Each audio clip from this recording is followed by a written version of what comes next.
Y finalmente, de anuncios, publicamos finalmente La oscura crónica de Albert Pierrepoint, el hombre, el verdugo más prolífico del siglo XX, que fue el responsable de cegar más de 600 vidas durante el siglo XX, perdón, desde que empezó por ahí a los años 20 su carrera,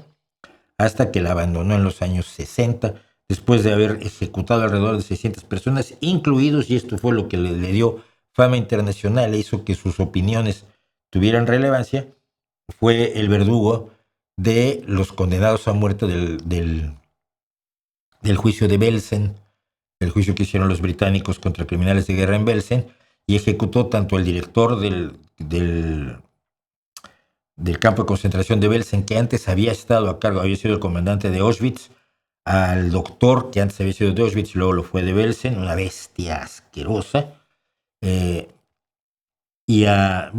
14 condenados, si mal no recuerdo, en total, de los cuales 3 eran mujeres y famosas por ser especialmente bestiales como cuidadoras, como guardianas de los campos de concentración. Obviamente los campamentos de mujeres era lo que les tocaba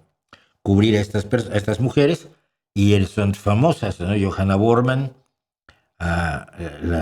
Elizabeth Wolkenrath e Irma Grese, que era conocida como la Bella Bestia, una mujer rubia, muy atractiva, que era además profunda, sádica, enormemente despreciable, con instintos absolutamente asesinos a los 23 añitos de edad. Cosas que pasaban en la Segunda Guerra Mundial, pues. Y Albert Pierrepoint las ejecutó a 600 personas en total, y al final de su vida, sobre todo lo interesante es esto, que dijo él, que estaba convencido de que la pena de muerte no disuadía a nadie de no cometer un crimen. Y él decía, todo lo que yo he hecho, yo he visto a esta gente, han pasado ante él, 600 personas que lo han visto a los ojos, segundos antes de morir, y dice, nada de lo que yo haya hecho evitó un solo asesinato.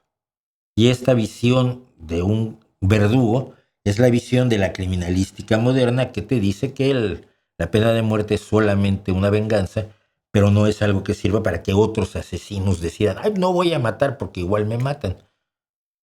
Parece que no funciona esto así.